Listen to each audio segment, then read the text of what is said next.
आज़ाद कश्मीर के ज़िला नीलम में कंट्रोल लाइन का ये इलाका है। तो मैं रावलाकोट और बाग के संगम पे वाक़ हाड़ी गेल में मौजूद हूँ। मैं इस वक्त मुजफ्फराबाद के हल्का LA-29 सिटी 3 मुजफ्फराबाद के हल्के में स्कूल के पोलिंग स्टेशन पे मौजूद हूँ। गुजरांवाला में हल्का LA-35 जम्मू 2 में पोलिंग का अमल सुबह 8 बजे से जारी है। मैं इस वक्त मीरपुर 4 हल्का में मौजूद हूँ। LA-39 के लिए 23 और LA-42 के लिए 4 पोलिंग स्टेशन बनाए गए हैं। कौन जीतेगा कौन हारेगा इसका फैसला आज शाम 5। बिल्कुल जी, कौन जीतेगा कौन हारेगा इसका फैसला बस कुछ ही देर में हो जाएगा। बहुत सारे इलाकों से नताइज जो है मुरतब हो रहे हैं, कुछ देर में हम तक पहुंचेंगे, यकीनन हम आपसे शेयर कर रहे होंगे। लेकिन आपको इस बात का यकीन होना चाहिए कि PTV पर यहाँ इस प्लेटफॉर्म से जो भी नतीजा हम आप तक दे रहे होंगे वो किसी दौड़ में नहीं दे रहे होंगे, बल्कि उसकी पूरी तस्दीक करने के बाद वो नतीजा हम आप तक पहुँचा रहे होंगे। तो अगर आपको मुसद्दिका नताइज चाहिए, क्या है क्या रिजल्ट हैं, तो आपको हमारे साथ बंदे रहना होगा, जुड़े रहना होगा, यही कहेंगे आपसे। अच्छा जी, इस वक्त हमें आज़ाद कश्मीर इलेक्शन ही के हवाले से बात करने के लिए सीनियर जर्नलिस्ट, सीनियर हमारे जो सहाफ़ी हैं अफजल भट्ट साहब वो टेलीफोन लाइन पर ज्वाइन कर रहे हैं, उनसे बात करते हैं। अस्सलाम वालेकुम अफजल भट्ट साहब। जी वालेकुम सलाम। एक तो आपकी आवाज़ सर बहुत ज़्यादा कम आ रही है, थोड़ा सा अगर आप अपनी लोकेशन चेंज कर पाएँ। अफजल साहब, मैं आपसे पहले तो शुक्रिया, आप हमारी इस ट्रांसमिशन के लिए वक्त निकाल रहे हैं। आज के इलेक्शन के बारे में मैं चाहूँगी कि आप पहले तो थोड़ा तबसरा कर दीजिए, जिस तरह से ये कैंपेन चलाई गई और फिर जिस तरह से आज का दिन आपने गुजरते हुए देखा, क्या आपकी माहिराना राय कहती है सही से मामला चले हैं, इंतजामिया ने भरपूर किरदार अदा किया और जो एफर्ट्स की गई थी वो रंग लाती हुई दिखाई दी अभी तक जितना अमल मुकम्मल हुआ है उसमें? अफजल साहब देखें, आप पाकिस्तान की सियासी जमातों के किरदार को एक तरफ रख के मैं समझता हूँ कि आज़ाद कश्मीर के इलेक्शन को पूरी दुनिया को देखना चाहिए। पाकिस्तान में जितने ममालिक के सफीर हैं उन्हें देखना चाहिए, अमेरिका को देखना चाहिए कि वो फर्क महसूस करें कि मकबूजा कश्मीर में जो बंदूक की जोर पर भारत इलेक्शन का ढोंग रचाता है बिल्कुल उसमें और आज़ाद कश्मीर के ये इंडिपेंडेंट इलेक्शन में फर्क क्या है। कि वहाँ बंदूक के जोर पर हर 4 साल बाद इंडिया जो है वो पूरी दुनिया के सामने एक इंतखाबी ड्रामा रचाता है, बंदूक के जोर पर लोगों को लाइनों में खड़ा किया जाता है और फिर भी टर्नआउट 3%, 4%, 5%, 10% से ऊपर नहीं जाता। लेकिन आज आज़ाद कश्मीर को होने वाले इलेक्शन में कश्मीरियों ने ये साबित कर दिया है कि बंदूक के जोर पर होने वाले इलेक्शन में और आज़ादाना इलेक्शन में बड़ा फर्क है। और ये इस इलेक्शन का मतलब ये नहीं है कि ये इलेक्शन कोई इससे स्वाब राय का मुतबादल हो सकते हैं, लेकिन अपने नुमाइंदों का मुंतखब करना वो जो हक के कश्मीरी को मिलता है, कश्मीरी उसको जिस जोशो खरोश के साथ इस्तेमाल करता है वो आज पूरी दुनिया को देखना चाहिए कि लंबी लंबी लाइनें खवातीन की लगी हुई थी, मर्दों की लगी हुई थी, पहाड़ों के बराबर जाएं, मैदानों में जाएं, दरिया पे जाएं, किसी जगह बारिश हो रही थी, वहां भी आपको लंबी लंबी कतारें नजर आई, जिससे दुनिया को ये फर्क पता चलना चाहिए कि मकबूजा कश्मीर के इलेक्शन का टर्नआउट कम क्यों रहता है, कि इसलिए इंडिया के सिस्टम पर कश्मीरियों को कतन कोई एतमाद नहीं है। सही। एक तो मैं कहता हूँ कि इस हवाले से आज़ाद कश्मीर की तमाम पॉलिटिकल पार्टी, आज़ाद कश्मीर के अवाम, आज़ाद कश्मीर की इंतजामिया इस बात की बार कोशिश है। लेकिन अनफॉर्चुनेटली 2-4 मिसहैप हुए हैं। 2 जो नौजवान वर्कर थे चड़ोई में उनकी डेथ हुई, मुख्तलिफ पोलिंग स्टेशन पर जज्बाती नौजवानों का आपस में एक दूसरे के साथ क्लैश हुआ और ये ज़ाहिर इलेक्शन में हो जाता है। अगर जाने ज़ाया ना होती तो आज का इलेक्शन एक मिसाली इलेक्शन था। जिस तरह चीफ इलेक्शन कमिश्नर पूरे कश्मीर में घूमते रहे और जिस अंदाज में इंसानियत उनके साथ आज तावन कर रही थी, मैं समझता हूँ कि ये बेहतरीन इलेक्शन था आज के दिन के हवाले से। अफजल भट्ट साहब, जो इलेक्शन कमीशन ने इंतजामात किए, जो ज़ाब्ता अखलाक तय किया गया, उस ज़ाब्ते के ऊपर सियासी जमातों ने जैसे रिस्पॉन्ड किया वो तो सबके सामने है। अवाम की जानिब से जिस तरह से रिस्पॉन्ड किया गया, 80% से ज़्यादा टर्न ओवर रिपोर्ट किया जाता रहा, इस हवाले से आप क्या कहेंगे? देखें, हमें तो इस बात का अंदाजा था कि ठीक है, पाकिस्तान की सियासी जमातों की तरफ से वहाँ के जलसे जुलूसों में नाजेबा जबान इस्तेमाल की गई, गैर सियासी हरबे इस्तेमाल किए गए जो नहीं होने चाहिए थे। लेकिन इसके साथ साथ एक इलेक्शन का टेम्पो भी बढ़ा, जिससे आम आदमी जो शायद इलेक्शन में इतनी दिलचस्पी न लेता, लेकिन जिस तरह Pakistan Tehreek Insaf, Pakistan Muslim League Noon, Pakistan Peoples Party, Jamaat Islami, Tehreek Labbaik, Muslim Conference, Jammu Kashmir Peoples Party, इन तमाम जमातों की लीडरशिप ने भरपूर तरीके से इलेक्शन कैंपेन की, जिसका नतीजा यह निकलना था कि माजी के मुकाबले में आज का टर्नआउट हमें लगता था कि बहुत ज्यादा होगा, और मेरा ख्याल है कि अब जो हमें पैटर्न सामने आ रहा होगा उसमें माजी की निस्बत इस तरह वोट ज्यादा इस्तेमाल हुए होंगे। अफजल भट्ट साहब, बहुत शुक्रिया आपका, आपके वक्त के लिए और आपके इतने बेहतरीन तज्जिए के लिए। आप सीनियर तज्जियाकार भी हैं, सीनियर सहाफ़ी भी हैं, बड़ा नाम हमारे मुल्क का, हमारे लिए वक्त निकाल रहे थे सर, बहुत शुक्रिया आपका जी। और अब कुछ बात करेंगे आज़ाद कश्मीर इंतखाबात और जो हलकों में पोलिंग स्टेशंस पर हमारे नुमाइंदे मौजूद हैं, दिन भर रिपोर्ट करते रहे। अब पोलिंग का वक्त ख़त्म होने के बाद इंतज़ार किया जा रहा था आसमा के जैसे ही वो लोग जो पोलिंग स्टेशंस के अंदर मौजूद है वो अपने वोट कास्ट करें, और उसके बाद फिर गिनती का अमल शुरू हुआ। और गिनती के अमल के लिए जो इलेक्शन कमीशन के तयशुदा SOPs हैं उनके मुताबिक ही गिनती का अमल शुरू होना था। अब जानते हैं मामला कहाँ तक पहुँचे हैं। Rana Iftikhar Ahmed Muzaffarabad KG school polling station में मौजूद हैं। राना इफ्तिखार अहमद, बताइएगा अब क्या सूरत हाल है?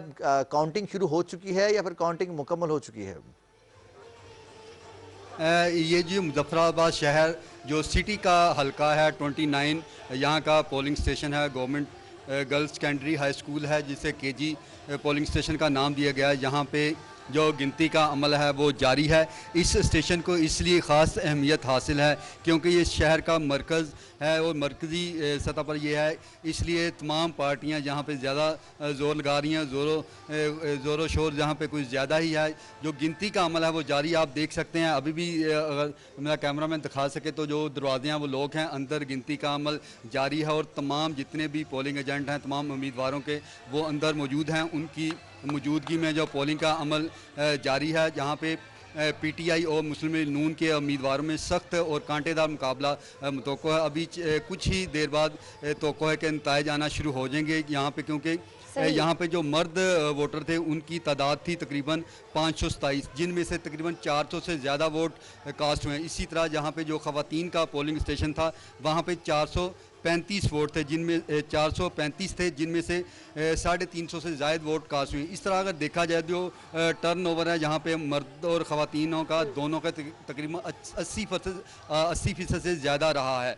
जबकि हमने पूरा मुजफ्फराबाद जो शहर है वहाँ भी देखा है, वहाँ पे जो टर्न ओवर है तकरीबन 50 to 60% हमने देखा। लेकिन ये जो पोलिंग स्टेशन है यहाँ पे टर्न ओवर जो ख़वातीन और मर्द हैं इनका बाकी जो पोलिंग स्टेशन है उसकी निस्बत यहाँ पे ज़्यादा है।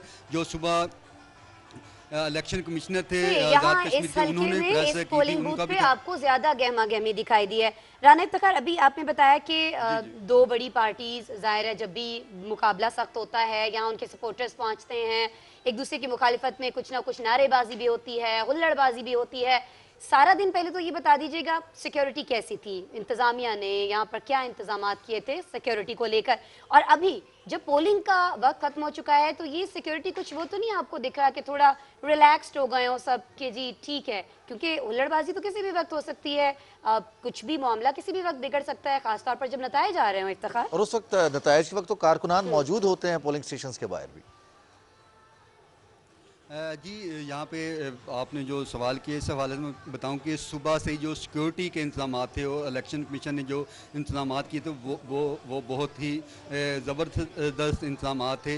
जो अंदर के मामला थे वहाँ पे जो एक लाइन में लोग आते थे और एक एक अपनी जो लिस्टें हैं, फरिश्ते हैं, उनमें अपना वो नाम जो दर्ज है वो चेक करते हैं। उसके बाद उनको जो बैलेट पेपर है वो जारी किया जाता था। एक स्मूथ सिस्टम से तमाम मुजफ्फराबाद शहर में जो पोलिंग का अमल हुआ। अलबत्ता जो पोलिंग स्टेशन बाहर थे वहाँ पे हमने नारेबाजी भी देखी, लेकिन कोई ऐसा मामला पूरे मुजफ्फराबाद जो शहर वहाँ देखने में नहीं आया। पुरअमन तरीके से जो और शफाफ तरीके से इंतखाबात हुए और आवाम ने भी बढ़ चढ़ कर बड़े पुरअमन तरीके से इसमें हिस्सा लिया और कोई ऐसा नाखुशगवार वाक़या पेश नहीं आया। ओवरऑल जो है चलिए जी, अल्लाह करे कि नाखुशगवार वाक़या कोई भी पेश ना आए। जिस तरह से खुशगवार माहौल में ये सारा इलेक्शन का अमल, पोलिंग का अमल हुआ है, उस तरह से गिनती का अमल भी हो जाए और फिर रिजल्ट का अमल भी उसी तरह से रहे। आपसे अपडेट लेते रहेंगे। राना इफ्तिखार आप हमारे साथ मौजूद थे, आपका बहुत शुक्रिया। अच्छा जी, बताया हमें ये जा रहा है हमारे प्रोड्यूसर की जानिब से कि बाग, अब हमें बाग का रुख करना है। 3 अहम हलके थे वहां पर, इन 3 अहम हलकों में आज क्या कुछ अहम हुआ और फिर गिनती का अमल कहां तक पहुंचा है, यही जानने के लिए हम बात करेंगे हमारे नुमाइंदे नमूद मुस्लिम से। नमूद, आप तक आवाज आ रही है मेरी? जी, मुझ तक आ रही है आवाज आपकी। अच्छा, जबरदस्त। नमूद, जरा ये बताइएगा, एक तो मैं चाहूंगी कि आप इसको थोड़ा समराइज करके पूरे दिन क्या आपके आगे सिचुएशन रही, क्या आपने देखा, ये हमारे देखने वालों को बता दीजिए। और फिर अभी करंट सिचुएशन क्या है गिनती के वक्त? जैसे अभी रिजवान कह रहे थे, तमाम ही पार्टीज के तमाम सपोर्टर्स पहुंच जाते हैं जी उस हल्के के बाहर। माहौल कैसा है और कहाँ पे मौजूद हैं अभी आप? देखिए आसमा, पहली बात तो ये है कि सुबह से ही यहाँ पर एक फेस्टिविटी का आलम है कि जितने भी जो उम्मीदवार हैं उनके सपोर्टर्स हैं, ख़ासतौर पे वो लोग जो कभी भी जिसे कहेंगे किसी सियासी जलसे में उस शौक से नहीं जाते, लेकिन वो वोटिंग के अमल में बड़े ज़ौक़ और शौक़ से यहाँ पर आए और उन्होंने वोट डाला। क्योंकि हम सुबह भी यहाँ पर जो साइंस कॉलेज बाग है यहाँ पर मौजूद थे। यहाँ पर जो सुबह 8 बजे पोलिंग का आगाज़ होना था, लेकिन 7:30 बजे ही लोगों की एक बहुत बड़ी तादाद यहाँ पर पहले ही कतारें बना के खड़ी थी। जिस तरह अगर आप मेरे पीछे देखिए, अभी रिजल्ट के इंतजार में इतनी बड़ी तादाद में लोग खड़े हैं, तो उस सुबह के वक्त भी ऐसे ही यहाँ पे मुनाज़र था। और सबसे बढ़कर ये था कि ना सिर्फ यहाँ पे मर्द थे बल्कि ख़वातीन की भी एक बहुत बड़ी तादाद यहाँ पर मौजूद थी। हमने मुख्तलिफ जो जिसे कहेंगे जगह देखी, ख़ास तौर पर जो हमने बाग के जो मुख्तलिफ इलाके हैं वहाँ देखे, और उसके बाद हमने पुंछ के इलाके देखे, और जो इर्द गिर्द के जो दीगर जो अजला है वहाँ पर हमने विज़िट किया। तो लोगों में बहुत ज़्यादा गर्म जोशी थी इंतखाबात के हवाले से, और वो किसी भी सूरत अपना वोट जिसे कहते हैं कि कास्ट नहीं करने की जो होता है कि उनका कास्ट होने से कास्ट ज़ाया ना हो, ज़ाया ना हो, तो उसके लिए वो बड़े एहतमाम के साथ बड़े एहतमाम से वो यहाँ पर आते रहे। और जी आसमान। अच्छा नमूद, चूंकि गर्मजोशी का आपने जिक्र किया है, तो जो नज़र आ रहा है बाग का हमें मौसम इस वक्त, और रिपोर्ट आप करते रहे दिन भर, कुछ हब्स कुछ गर्मी भी थी, इसके बावजूद टर्नआउट अच्छा रहा।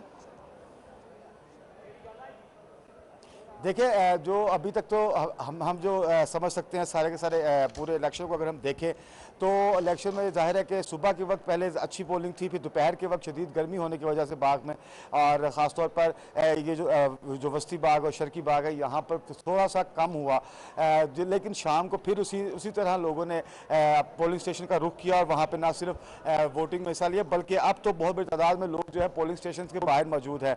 जहाँ पर मैं मौजूद हूँ यहाँ पर भी आप देख सकते हैं कि क्या सूरत हाल है कि कितनी तादाद में लोग यहाँ मौजूद है, जबकि यहाँ पे जो मर्दों का जो नतीजा है उसका ऐलान हो चुका है कि खवातीन का जो पोलिंग स्टेशन था उसका नतीजा की जो है उसकी अभी भी काउंटिंग जारी है। अगर गैर हतमी नतीजे की बात की जाए तो ये जो बाग है यहाँ पर एक मिला जुला रुझान है। ख़ासतौर पर अगर देखें तो LA-15 जो वस्ती बाग कहलाता है वहाँ पर तहरीक इंसाफ के जो तनवीर इलियास है वो पोलिंग स्टेशन नंबर 73 से 102 वोट उन्होंने लिया, वो पहले नंबर पर है, जबकि पीपल्स पार्टी के ज़ियाउल कमर 37 वोटों के साथ दूसरे नंबर पे है, तीसरे नंबर पे है, जबकि मुश्ताक बिनास जो कि मुस्लिम लीग नून के हैं उन्होंने 42 वोट वहाँ से हासिल किए हैं। यानी कि अगर ये देखा जाए, लेकिन जबकि अगर हम इस तरफ आ जाए वस्त की तरफ आ जाए और 16 की तरफ आ जाए तो यहाँ की जो सूरत हाल है यहाँ पर पीपल्स पार्टी के कमरुज़्ज़मान है वो इस वक्त आगे हैं और PTI के मीर अकबर खान इस वक्त पीछे। अभी खवातीन के जो लेकिन ये तो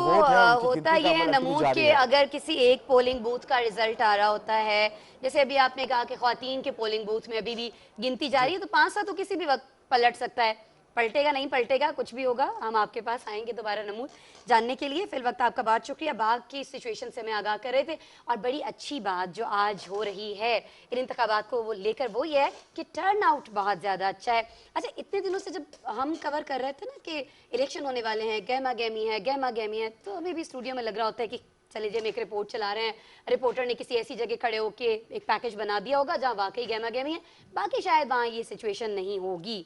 लेकिन जिस तरह से हमने आपको आगाह किया था गहमा गहमी थी, तो आज भी वही गहमा गहमी देखी गई है। लोगों का जोश जो है वो ईद के बाद कोई ठंडा नहीं हो गया था कि चलें जी अब ईद सेलिब्रेट कर ली है तो अब ठीक है, रिलैक्स रहें, घर में सुकून करें। वैसे भी आज छुट्टी 7:30 बजे, 8 बजे पोलिंग शुरू होनी है और 7:30 बजे एक तो आज़ाद कश्मीर जहां पर 33 नशिस्तें थी वहां पर गहमा गहमी थी, लेकिन पाकिस्तान भर में जो महाजरीन के लिए 12 नशिस्तों पर जो पोलिंग स्टेशन बनाए गए थे वहां पर भी खुसूसी इकदाम किए गए, नाश्ते अरेंज किए गए और एक फेस्टिविटी थी और एक एक्टिविटी मैं थी। चाहती हूँ कि हम गुजरांवाला के रिपोर्टर से दोबारा राब्ता करें और पूछे कि वहाँ उन्होंने पहलवानों ने क्या खाया आज इलेक्शन के दिन। बहरहाल जी उनसे बात करेंगे। दाऊद कह रहे हैं हमारे प्रोड्यूसर के जी राब्ता करते हैं उनसे। अच्छा जी, अभी जो हमें बताया गया है हमारे पैनल से वो ये है कि हमारे साथ कौन दिलशाद साहब मौजूद हैं। इलेक्शन का जब भी नाम आता है तो मेरे जहन में तो सबसे पहले इन्हीं का नाम आता है जी। क्यों? इसलिए कि ये साबिक सेक्रेटरी रहे हैं इलेक्शन कमीशन के लिए। इस वक्त टेलीफोन लाइन पर हमारे साथ मौजूद है, उनसे बात करते हैं, वेलकम करते हैं। अस्सलाम वालेकुम सर। वालेकुम सलाम। कमर साहब बहुत शुक्रिया, आप हमारे लिए वक्त निकाल रहे हैं। बड़ी ट्रांसमिशंस हुई हैं इलेक्शंस की, बड़ी ट्रांसमिशंस में आप हमारे साथ मौजूद रहे हैं। आज हम आज़ाद कश्मीर इलेक्शन पे चाहेंगे कि आप अपना थोड़ा सा तज्जिया फरमाइए, और आपको खास तौर पर इसलिए हमने दावत दी है, टेलीफोन लाइन पर इसलिए लिया है कि जितना बेहतरीन आप देख सकते हैं इलेक्शन के सिस्टम को, उस तरह से शायद बाकी लोग नहीं देख पाएंगे। जो लोग हट चुके हैं, जो पहले मुख्तलिफ उन पौधों पर रह चुके हैं।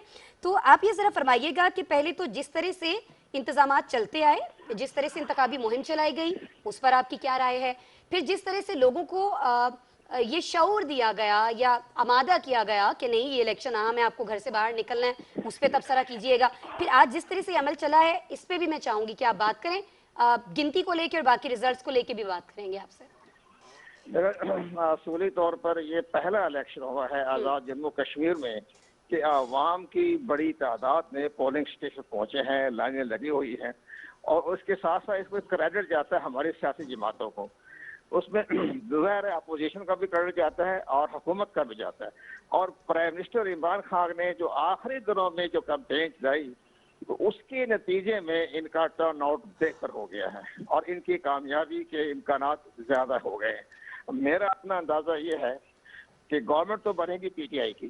अच्छा, हाँ वो भी ज़ाहिर है उनकी बनेगी, और इसके अपने इत्तेहादियों के मामले से और उनके इत्तेहाद को साथ शामिल करके उनकी गवर्नमेंट पीटीआई की बनेगी। लेकिन अपोजिशन एक मजबूत पार्टी के सीधे सामने आएगी, तो ये तो सब सामने आया। इसमें क्रेडिट सब पार्टी जाता है। ठीक है, बुरा भला भी कहा गया, तनकीद भी की, किरदार कुशी भी की गई और नाशाइस्ता अल्फाज भी इस्तेमाल किए गए, लेकिन ये सारी चीजें तो हमारा एक इलेक्शन का हिस्सा है।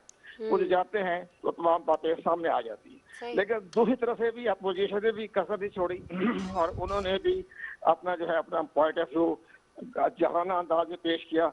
लेकिन प्राइम मिनिस्टर इमरान खान का क्रेडिट ये जाता है कि उन्होंने नरेंद्र मोदी को तनकीद का निशाना बनाया, आइंदा पॉलिसी दी और तमाम मजलूम जो है हमारे मकबूजा कश्मीर में उनके साथ यकजहती का मुजाहरा किया। लेकिन अपोजिशन ने अपनी सियासी क़यादतों की कसीदा ख़्वानी की सही, और अपोजिशन को बुरा भला कहा इमरान खान को। लेकिन इमरान खान ने बुरा भला कहने में कसर नहीं छोड़ी, अली अमीर गंडापुर ने सारी कसर निकाल दी। लेकिन इमरान खान ने वज़ीर आज़म की हैसियत से पाकिस्तान का मौक़िफ़ पेश किया। बिल्कुल सही, बिल्कुल सही। उन्होंने रेफरेंडम की बात की, ठीक है, देखिए जब अभी अक़वाम मुत्तहिदा अगर रायशुमारी करवा लेती है, इसके बाद जो रिजल्ट आता है तो पाकिस्तान क्या करता है पेशकश, इस बात की बात है। लेकिन एक अच्छा पैगाम चला गया कि भाई हम किसी मुल्क के इलाके के दावेदार नहीं हैं, हम तुम्हारी आज़ादी चाहते हैं, जहाँ तुम खुश होंगे हम तुम्हारे साथ खड़े हैं। तो ये एक अच्छा मैसेज गया, इसमें कोई तनकीद नहीं करनी चाहिए सियासी जमातों को, ये एक बेहतर पैगाम किया है। उससे बड़ा फर्क पड़ा, कश्मीरी अवाम बाहर निकली और उन्होंने पीटीआई के उम्मीदवारों के हक में भी काफी हद तक अपने राय तय का इस्तेमाल किया है। कंवर दिलशाद साहब, चूंकि इलेक्शंस की बात हो रही है, इलेक्शन कमीशन का किरदार बहुत अहम हो जाता है हमेशा ही, और तनकीद की जद में इलेक्शन से पहले भी बाद में भी इलेक्शन के नतायज जो हार जाते हैं वो तो कबूल नहीं करते, वो इलेक्शन कमीशन के ऊपर बात करते हैं जी इलेक्शन कमीशन ने कहीं कुछ ऐसा किया कि इंतजाम ठीक नहीं किए, एतराज़ात किए जाते हैं। आज़ाद कश्मीर इलेक्शन कमीशन ने जो इंतजाम किए, जो इकदाम किए गए, चीफ इलेक्शन कमिश्नर आज दिन भर विजिट करते रहे, इस अमल को आप कैसे देखते हैं? आज़ाद कश्मीर इलेक्शन कमीशन का जो किरदार रहा है तमाम इंतखाबात में, वो कितना गैर जानिबदार रहा? उसमें गैर जानिबदार तो आज़ाद कश्मीर का इलेक्शन कमीशन रहा। उन्होंने रवादारी का मुजाहरा भी किया, उनके हकाम की जो है हकामात की खिलाफवर्जी हुई, ज़ाब्ता इखलाक की खिलाफवर्जी हमारी सियासी जमातों ने की, लेकिन उन्होंने तहम्मुल बर्दारी के साथ सबको नज़रअंदाज कर दिया।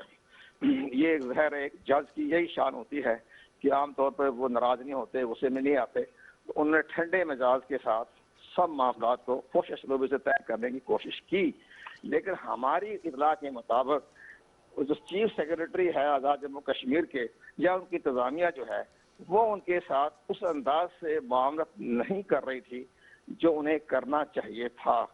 वो एक किस्म का उनके साथ ताल्लुकात अच्छे नहीं है हमारी इतला के मुताबिक, लेकिन बहरहाल वक्त गुजर गया। आप चीफ सेक्रेटरी साहब जो हैं वो अपने काम करते रहे और आज़ाद कश्मीर के इलेक्शन में इतनी ज़्यादा कोई गड़बड़ कोई धांधली नज़र नहीं आई। ये हमारी सियासी जमातों का वतीरा रहा है, हारने के बाद वो कभी तस्लीम नहीं करते। तो इस लिहाज से उनका अपना एक सियासी एजेंडा होता है, लेकिन बहरहाल आज़ाद कश्मीर के इलेक्शन कमीशन ने अपने इस्तात के मुताबिक बेहतर इंतजाम किए।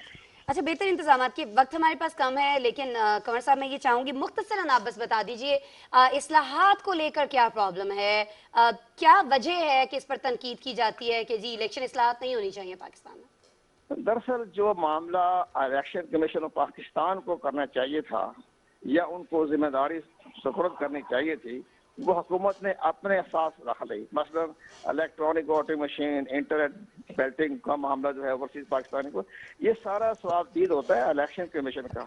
तो वो इलेक्शन कमीशन पाकिस्तान से कहते हैं कि जनाब आप कानून के मुताबिक, और कानून में लिखा हुआ ना हमारा जो इलेक्शन एक्ट 2017 का सेक्शन 103 है 94 है, उसमें लिखा हुआ है कि आपने इलेक्ट्रॉनिक वोटिंग मशीन का इस्तेमाल करना है इंतखाब में। तो वो कहते हैं जी आप इसके मुताबिक अमल दरामद करें, जहाँ फाइनेंस की जरूरत पड़ेगी आपको सपोर्ट कर देंगे और हर तरह का सपोर्ट कर देंगे। लेकिन उन्होंने खुद अपने हाथ में जो कमान ले ली, उस पर अपोजिशन जो थी वो अलर्ट होगी, उन्होंने इस पर तनकीद करनी शुरू कर दी। तो ये सारा मामला अगर वो इलेक्शन कमीशन के हवाले कर देते तो तनकीद नहीं होनी थी, और ना ही कोई तरमीमी बिल आया है कौमी असम्बली में, इस पर भी कोई तनकीद ना होती। लेकिन वो अपने हाथ में लेने से तो प्राइम मिनिस्टर साहब ने कहा जी मैं ये अभी चलें, अभी अब हम यही चाह रहे हैं कि चलें, पहले तो जो हो गया सो हो गया, अभी जो हो गया सो हो गया। प्राइम मिनिस्टर भी यही चाहते हैं ना कंवर साहब कि आइंदा ऐसी चीज़ें ना हों, और उसके लिए इस्लाहात ज़रूरी हैं, उस पर एतराज़ात किए जा रहे हैं। क्या एतराज़ात क्यों हैं, आप भी उसी पर तबसरा फरमा रहे थे। बहुत शुक्रिया कंवर दिलशाद साहब, आप हमारे साथ मौजूद थे, आपके वक्त के लिए सर। और आम इंतखाबात आज़ाद कश्मीर के 11वें आम इंतखाबात पोलिंग का अमल मुकम्मल हुआ, गिनती का अमल जारी है। गैर हतमी गैर सरकारी नताइज, अंदाजे, तमाम सियासी जमातों के दावे भी सामने आ रहे हैं, लेकिन पाकिस्तान टेलीविजन न्यूज़ आपको मुसद्दका और गैर हतमी गैर सरकारी नताइज, लेकिन इलेक्शन कमीशन की जानिब से जो जारी किए जाएंगे नताइज, उससे आगाह रखे हुए। आपको हमारे साथ ही रहना है। बिल्कुल जी, और हम तो आगाह रखे हुए हैं, लेकिन जो लोग सबसे ज़्यादा काम कर रहे हैं वो है हमारे फील्ड रिपोर्टर्स, मुख्तलिफ जगहों पर मौजूद हैं। और हमें पैकेज दिखाना है जो बनाया दाऊद, हम दिखा रहे हैं।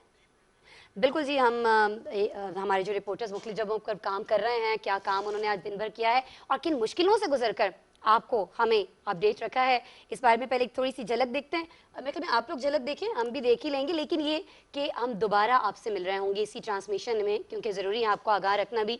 अभी ब्रेक लेते हैं, ब्रेक के बाद दोबारा मुलाकात होगी।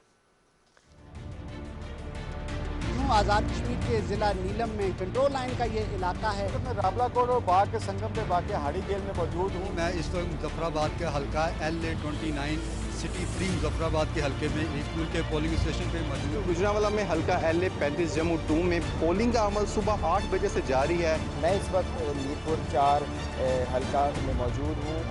LA-39 के लिए 23 और LA-42 के लिए 4 पोलिंग स्टेशन बनाए गए हैं। कौन जीतेगा कौन हारेगा इसका फैसला आज शाम 5